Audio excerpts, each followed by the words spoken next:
So, good morning, all. So, designing and modeling a system is of utmost importance because the parameters have to be carefully studied, or else any minute disturbances or variations in that system can adversely affect its function. So, here we are designing a suspension system, and we have designed a feedback controller to support the suspension system. Now, my friends will explain how we have done this project.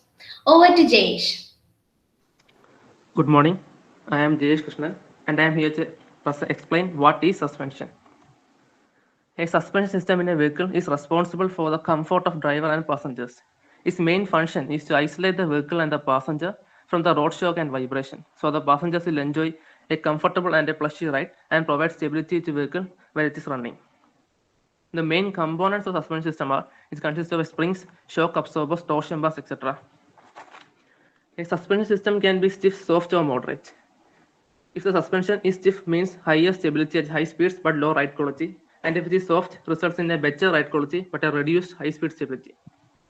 So in this technically advanced era, most manufacturers undergo many tests and uses many software technologies to give a better ride quality, reduced oscillation, just like in a high-end off-road, off and on-road vehicle like a Land Cruiser or a low-profile rally car. So to practically get this, we need many systems and they have to be explained. Next slide. System. A combination of components that act together and perform a certain objective.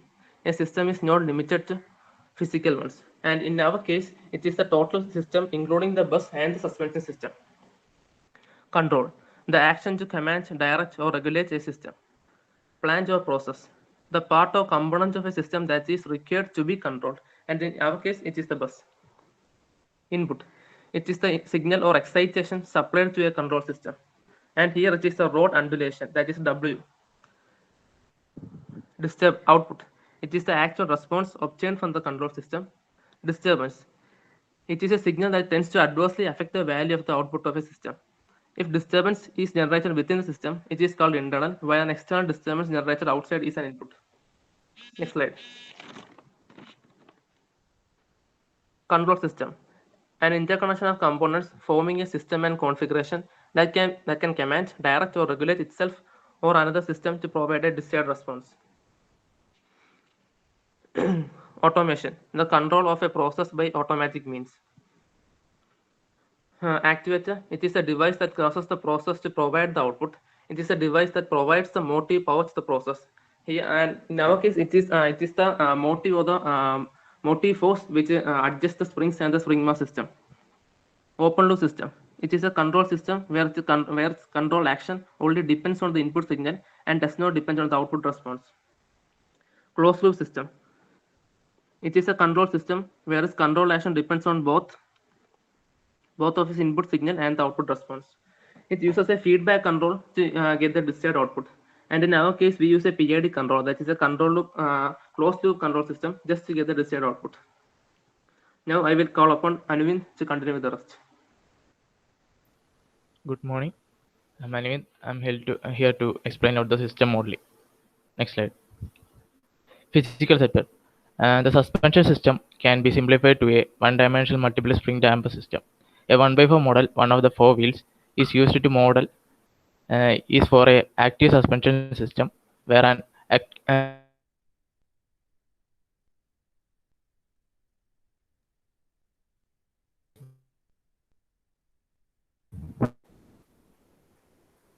next slide. Model of a bus suspension system. Its system parameters. The free body diagram is shown here.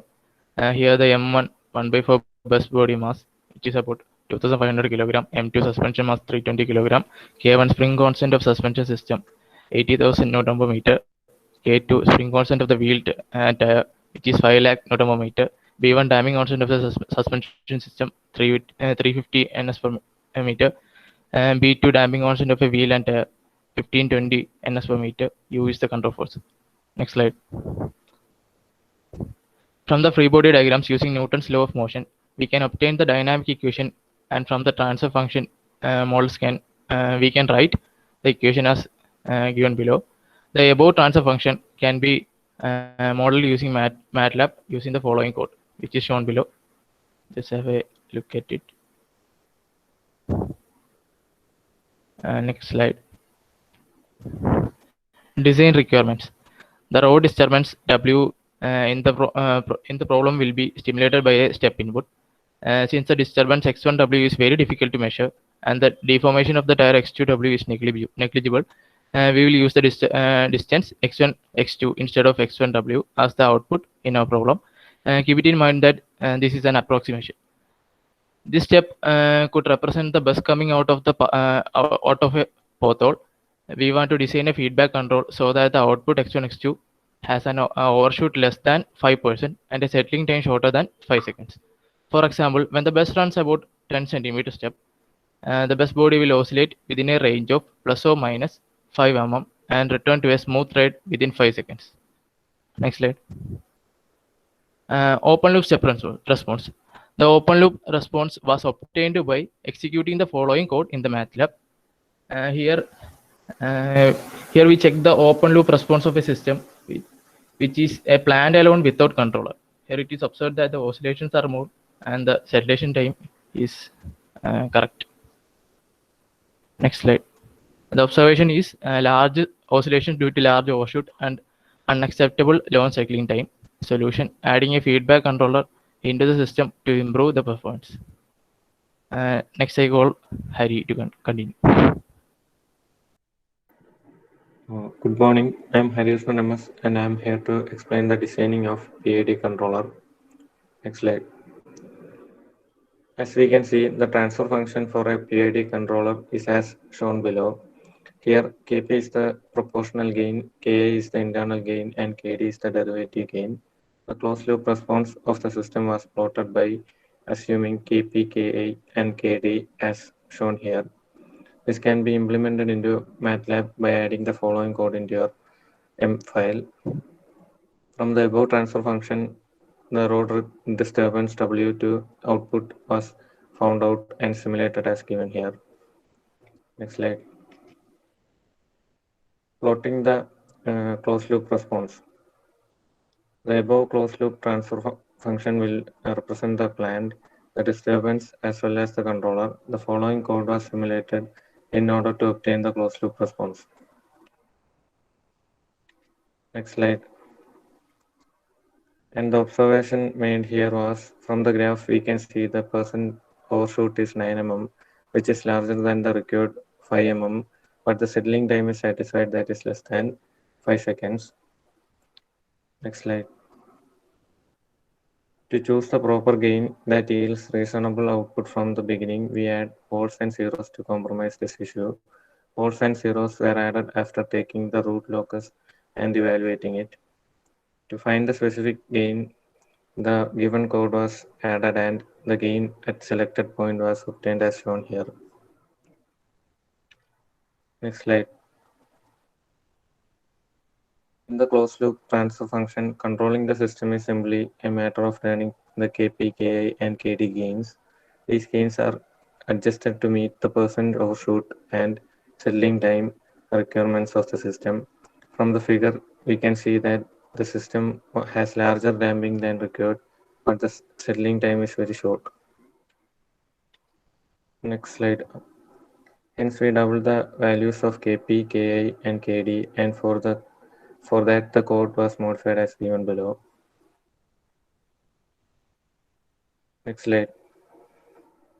Now we can observe that the percent overshoot and settling time was met as per the requirements of the system. The percent overshoot was obtained as about 5% of the input's amplitude and settling time of 2 seconds, which is less than the required 5 seconds. Now, after designing the PID controller, the stability of the system was analyzed using different techniques. Now, Anu will continue the presentation. Thank you, Hari. So good morning all. Initially, we took the step response of the plant alone and it was found out that there was too much oscillations and this is undesirable for a system. So we designed a feedback controller to support the system. And now let us analyze the stability of the whole system using root locus method. Next slide. So root locus can be used for analyzing the stability because it gives an insight into the system stability and performance. So the shape of the root locus gives an idea about the type of the controller that we have used to meet the design specifications. So by block diagram reduction method, the system can be simplified as follows. Now, next slide. Next slide. Upon plotting the root locus with the following code in the MATLAB, we'll get the root locus for the system. Next slide. Next slide. And after obtaining the root locus, we can see that the dominant poles of the system are close to the imaginary axis with a small damping ratio. Now, this case that we have got here is undesirable, because once the poles are closer to the imaginary axis, it will be marginally stable. The system will become marginally stable. So, in order to increase its stability, we are adding poles and zeros to increase its stability. Next slide. So upon adding poles and zeros, the stability of the system was increased. Next slide. So this is the initial root locus plot that we have obtained, and we can see that the poles are close to the imaginary axis, so the system is marginally stable. Next slide. Next slide. And this is the modified root locus that we obtained after adding poles and zeros. So once the poles and zeros are added near to these, by pole zero cancellation, the effect will be nullified and the stability of the system will be increased. Next slide.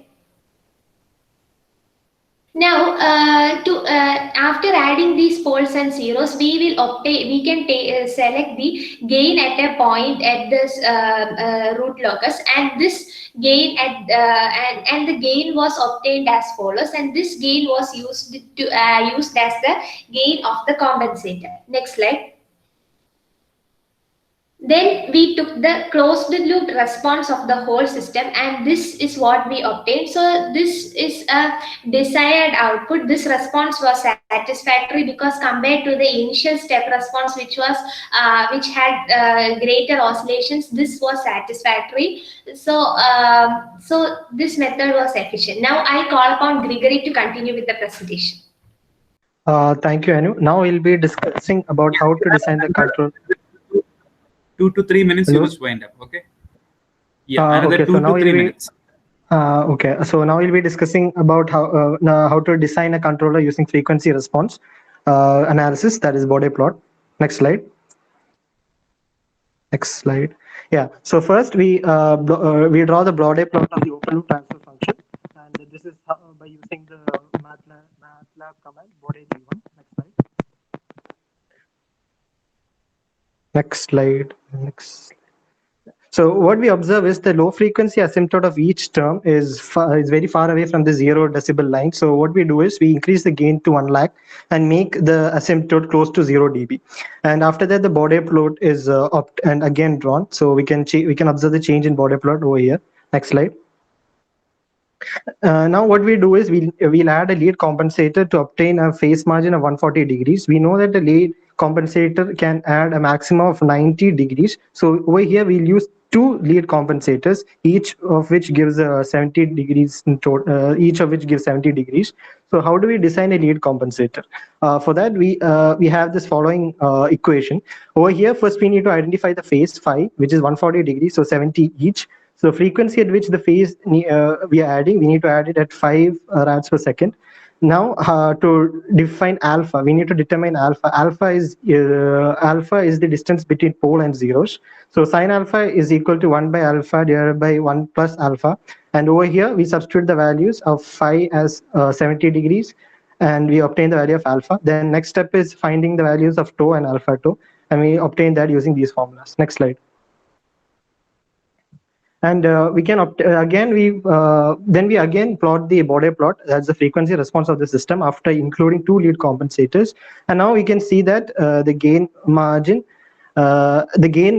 is large enough for the design criteria, and the phase margin has also increased. Next one.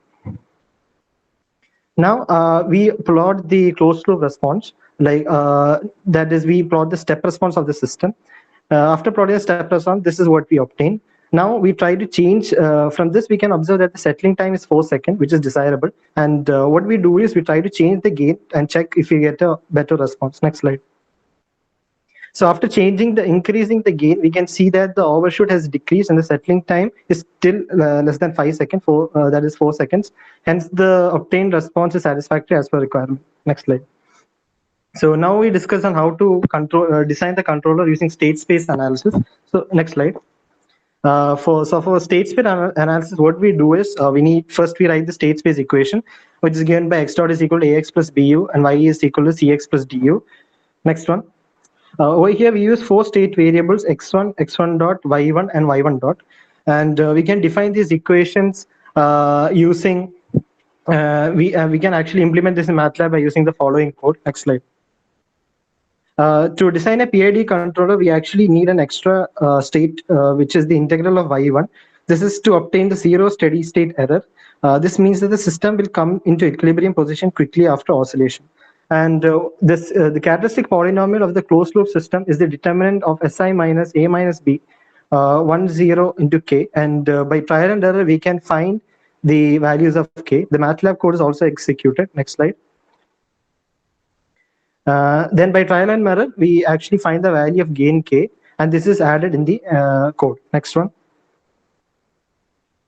After adding K into the matrix, this is the form of the matrix. X dot is equal to A minus B, 1 into 0 K, X plus B, U into W. Then closed loop system, closed loop response, that is the step response of the system, is then plotted. Next one. And from the plot is observed that the percentage shoot and settling time requirements are satisfied. The steady state error approaches 0 as well. Next one. Now I call upon Binita to conclude the presentation. So good afternoon. So I'll be taking the simulating part. In this, we have system modeling as well as controller design part. In system modeling, we are actually modeling the open loop system with the basic dynamic equations of our system as shown here. In this, there are two variables, x1 and x2, which can be obtained by adding an integrator block in our model. Likewise, this in the first line, you can see that a1, which is the acceleration, which is x1 double dot, which when given to an integrator will give v1, which is x1 dot, and then again given to an integrator it gives the displacement x1. So similarly it is done for the second mass also. Then we will be implementing this first equation in our model. So the upper part of this figure shows the implementation of this first equation as shown here, in which this triangular block represents the gain block, which represents m1, b1 and k1 as shown here. Then we will be implementing the second equation, which is shown by the lower half of this figure. Then you can see here there are two input disturbances, that is W, which is the external disturbance, and U is the internal disturbance, which is given by the step block here. Then the output is taken across Y1, which is actually X1 minus X2, and a scope block is connected across the Y1, and the output will be taken across this. Okay, then after giving the values of all the parameters, we will run this model, and we get the graph like this, which is an underdamped graph, which is not at all satisfying our design criteria. Therefore, we need an appropriate control for this system. Hence, we are designing the controller system. So, in controller design, first what we'll be doing is we'll replace the step inputs or our input side with an input port, and the outputs with an output port. So here you can see that the input U is replaced by an input port like in one, and the scope is which is the output, and which is replaced by an output port. Now what we'll do is we'll copy this whole output loop system into a subsystem as shown here. So this is a subsystem. On double clicking this subsystem, will be directed to a blank space, and in which we have to paste our open loop system. Then what we have to do is we are designing the controller according to the state space model. We have already discussed, like in state space model there are two input state variables, that is u and w, which is already been replaced by an input port. Then there are 5 output ports, that is x1, x1 dot, y1, y1 dot, and an extra state, that is integral of y1. So all that variables will be given to an output port. Likewise, this here, all output ports have been marked from the respective terminals, and they will be given with the correct port numbers according to our equation. Then we will close this tab, and when we close this tab, we'll see that our subsystem has been modified as two input, with two input, that is u and w, and with 5 output terminals. Then we'll design the so this suspension model or the subsystem represents the open loop system. Now we'll connect a controller in feedback methods to complete to get the closed loop response. So this is the final diagram of the model of the closed loop response, in which we use a multiplexer to combine the 5 inputs to get a single input from the 5 outputs of the suspension Okay, model. so time up. Other teams are waiting, so we cannot take too much time.